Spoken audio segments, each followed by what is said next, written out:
wilderness of our lives is essentially a meticulously calculated stress test? What's fascinating here is if we look closely at the speaker's 4Ps framework, that analogy holds up perfectly. Walk us through the 4Ps. So first, there is the path. That's the ultimate destination where God wants you to go. Okay, the path. But to reach it, you must enter the process. The process is that humbling wilderness experience, is the hydraulic bending of the wing in your analogy. Right, the really uncomfortable part. Very uncomfortable. But during that process, there's protection. Like the shoes not wearing out. Exactly. The shoes represent a safety net, ensuring you aren't completely destroyed by the test itself. Got it. And the 4th P. All of this culminates in preparation, getting ready for the next level. The wilderness is not a punitive measure. I mean, it's not a punishment. It is a preparatory one. So it's about stripping things away. Yes. The challenges are designed to strim away your reliance on your own self-sufficiency, so you are actually capable of handling whatever is coming next. I mean, I understand the theory, but deliberately letting people starve just to prove a point feels less like preparation and more like cruelty. It can definitely look that way from the outside. Right. If the goal is to get somewhere, why design a system that intentionally breaks the traveler down? Well, the speaker's paradigm argues that the traveler's already broken, just blinded by their own ego. Ah, the ego. Yeah, the flesh, which we can think of as the human ego preservation instinct, is constantly trying to be its own provider. It wants to be in charge. Exactly. And as long as you believe you can engineer your own salvation, you remain fundamentally incapable of receiving the higher calling. So you have to hit a wall. Right. The starvation in the wilderness story is a metaphor for reaching the absolute limit of your own capabilities. Only when the illusion of control shatters can true reliance on a higher power begin. Man, that transition from the illusion of control to actual surrender, that is where things seem to go off the rails for most people. Oh, absolutely. Because the active saboteur in our lives isn't usually external circumstances, it's our desperate need to look like we are in charge. We want to look like we have it all together. Exactly. And the source material has this wild story about a Mercedes-Benz that just perfectly captures this. Yeah, it's a highly specific personal anecdote from the speaker. He talks about deeply desiring a Mercedes-Benz. And he actually sees one in the wild. He spots a man driving the exact model he wants. So he approaches him and explicitly tells the man he should sell the car to him. Just, hey, sell me your car. Right. The owner, of course, declines and drives away. But a couple hours later, a minister calls the speaker to discuss that exact interaction. The minister was zeroing in on his phrasing, right? Yes. The minister asks why the speaker didn't just ask for the car rather than offering to buy it. And the punchline to the story is crazy. Because 2 hours after that conversation, the owner of the Mercedes actually gave the car away for free. Unbelievable. He handed the keys over to someone else he deemed in need. But because the speaker approached him trying to buy it, the owner assumed the speaker already had the financial means and didn't need a blessing. Right. The cost of his ego was the car itself. Literally talked himself out of a car. He did. The speaker admits his desire to look financially capable, to feel relevant, and on equal footing with the owner. It literally talked him out of a miraculous gift. The flesh demanded that he look good. Exactly. It demanded he appear as a buyer rather than someone vulnerable enough to receive a gift. Okay, I have to push back on the condemnation of that instinct, though. Sure. Go ahead. Because we live in a society entirely driven by modern hustle culture. Fake it till you make it is like the golden rule of upward mobility. It's what everyone is taught. Right. We are actively trained to forcefully manage our image, project confidence, and never show weakness in a negotiation. Never let them see you sweat. Exactly. If you act like you need a handout in the corporate world, you get eaten alive. So how can this source claim that projecting capability is fatal to your journey? Well, think about it. Hustle culture relies entirely on self-management and manipulating external perceptions. Right. In the context of this spiritual framework, trying to manipulate outcomes or forcefully manage your own image is the textbook definition of the flesh. So it's the exact opposite of what the spirit wants. Yes. When you try to force relevance, you step out of the protection of the process. You are telling the universe, I've got this, which immediately shuts down the divine provision that might have been prepared for you. Wow. I've got this becomes a trap. A huge trap. The speaker argues that vulnerability and humility are not weaknesses. They are the required currency for spiritual elevation. Okay, so if we refuse to drop the act, we actively sabotage the stress test. But sometimes we sabotage ourselves passively, right? What do you mean? Like, we don't try to buy the Mercedes. We just stop walking entirely. We give up. Oh, yes. The source illustrates this passive sabotage through a really interesting observation about the speaker's grandchildren. The wrestling story. Right, they're wrestling. The older girl falls, hits her head with a loud thud, and immediately retreats to the corner of the room. And he notices something specific about how she's crying. He notes she cried extra loudly, not just because of the physical pain, but deliberately to attract the adult's attention. She wanted to blame her brother. She wanted an audience for her pain. Exactly. And the moment the adult acknowledged what happened, she completely stopped crying. Here's where it gets really interesting. It's like going to a restaurant, getting terrible service, and instead of leaving or just eating the food you have, you refuse to leave the table until the manager comes out to personally apologize. You just sit there stewing. Yeah, you sit there furiously writing a bad Yelp review. While your food gets cold and your entire night out is ruined, you are prioritizing the validation of your grievance over actually enjoying your life. That is a perfect modern parallel.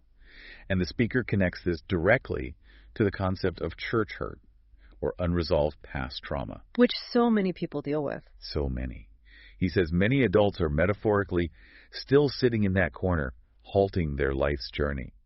They aren't looking for healing. They are waiting for an audience to validate their anger toward whoever hurt them. They just want someone to say you were wronged. Right. And the text offers a sharp diagnostic tool here regarding the difference between the spirit and the flesh. How so? The speaker argues that if a situation or a message from a leader triggers pure anger in you, that is a definitive sign you are operating in the flesh. Because the spirit doesn't get angry. Well, he says the spirit might grieve a situation, it might feel sorrow, but it doesn't get angry. Sitting in anger physically stops your forward momentum. You're just stuck in the corner. You remain stuck in the corner while your designated path moves on without you. Okay, so if ego keeps us faking our capability and unresolved pain keeps us paralyzed in the corner, what does forward momentum actually require? According to the source, it demands a level of blind trust that is deeply, deeply uncomfortable for a modern mind. And he brings up wildebeests, which was kind of unexpected. Yeah, the speaker uses a documentary about wildebeest to make this point. He refers to them as the sheep of the jungle. Okay. He talks about this documentary footage showing wildebeests following the leader in front of them, without question. Even when led into deep, dangerous water, they blindly follow and never break rank. They just trust the herd. They trust the collective process to get them across the obstacle. Wait, comparing human spiritual obedience to herd animals blindly walking into a river feels incredibly dangerous to me. It definitely raises some red flags. Right. Isn't blindly following the herd a recipe for disaster? I mean, history is littered with catastrophic examples of humans never breaking rank and following a charismatic leader right off a cliff. If we connect this to the bigger picture, the speaker is carefully distinguishing between following a human and following the divine. So he's redefining obedience. He is. It doesn't mean yielding to a human cult of personality. It means yielding completely to the spirit. The wildebeest analogy represents an unwavering instinctual trust in the spiritual process, not blind submission to a person. It's an internal thing. Yes, you obey the internal spiritual resonance so deeply that when truth is spoken, your internal compass recognizes it, and you move without hesitation. Okay, but let's be real here. How does a normal person tell the difference between the Spirit of God and their own internal anxiety or delusion or just a really compelling sales pitch? That is the million-dollar question. Right. It's easy to say, follow your internal compass, but what if your compass is utterly broken by trauma or stress? How do you know the voice telling you to wade into deep water is a divine calling and not just a full-blown panic attack? The source would argue that your compass is calibrated through the very wilderness we discussed earlier. Ah, the stress test again. Exactly. The humility forced upon you in the process is what clears away the delusion of the ego. The less you rely on your own logic, the clearer that internal resonance becomes. Makes sense. And he tells that gas station story to highlight this, right? Yes. He contrasts the animal trust of the wildebeests with human doubt, using a story about driving on an empty gas tank. Classic scenario. He describes driving with his gas light on, panicking because he only has a $10 bill. Yeah. So he starts praying, but he realizes he is praying merely for the bare minimum. God, just let me make it to the gas station. Right, just get me to the next pump. The pure anxiety of the glowing fuel light. We focus entirely on the immediate crisis. We all do. Miraculously, though, he says the gas hand starts moving up on its own. Wow. But the profound lesson comes when he arrives safely at the station. He receives a divine message stating, I could have given you enough gas to get all the way home, but you were satisfied with just enough gas to get to the gas station. Oh, man, that hits hard. Our human vision, clouded by our immediate anxiety, is tragically small. We ask for a tip to solve a minor headache, while the divine intention is to open up heaven and provide full restoration. But we settle for the gas station because our faith is limited by our panic. Exactly. We've covered some massive abstract philosophical ground here. Wilderness stress tests, the ego trap of the Mercedes, wildebeests, and gas stations. There's a lot of theory. But the source material makes a sudden, highly practical pivot right at the end. The speaker doesn't just want the audience to ponder these parables, he demands immediate physical action. It really does. And the way he blends ancient spiritual paradigms with the modern digital economy is quite a shift. The talk moves directly into a call for financial giving. Which is common, but the way he frames it is unique. Great. He explicitly links his financial act to the spiritual lessons just discussed. He lists out platforms like Zelle, Cash App, PayPal, and the Higher Talk app. Just boom, boom, boom, here are the platforms. But he uses financial friction as a real-time diagnostic tool. He notes that if a listener feels a sudden spike of emotion, like hesitation or anger, when asked to give financially, that emotional spike reveals an internal blockage. So if you get mad that he's asking for money, it proves you are still operating in the defensive flesh, rather than trusting the process. So what does this all mean for the listener who might view this cynically? I mean, he goes on to share a story about a TikTok miracle. Yeah, this part is wild. He needed a specific amount of money, went live on TikTok without explicitly asking for cash, and viewers sent him digital gifts. A merry-go-round and a galaxy animation specifically. Right. And when he logged off, those virtual animations converted into the exact dollar amount he had prayed for. How does sending a virtual TikTok galaxy equate to the profound spiritual obedience we just talked about? I know. To the secular mind, it looks entirely like digital monetization, just standard influencer stuff. Exactly. But within the internal logic of this speaker's worldview, there is absolutely zero separation between the spiritual and the practical. Not at all. Giving financially, even through a TikTok galaxy, is framed as the physical manifestation of planting a seed. Overcoming the instinct to hoard your resources is the ultimate stress test of the ego. It's putting your money where your mouth is. It is the actionable proof that you trust the protection of the wilderness. To the speaker, hesitating to open Cash App because you want to protect your bank account is the exact same psychological trap as the granddaughter sitting in the corner protecting her bruised ego. It's the final exam of the sermon. Essentially, yes. And the source doesn't stop at digital giving either. There is a whole list of community actions presented at the end. A very busy schedule. Yeah. A leadership intensive starting Tuesday night to help people find their tribe and voice.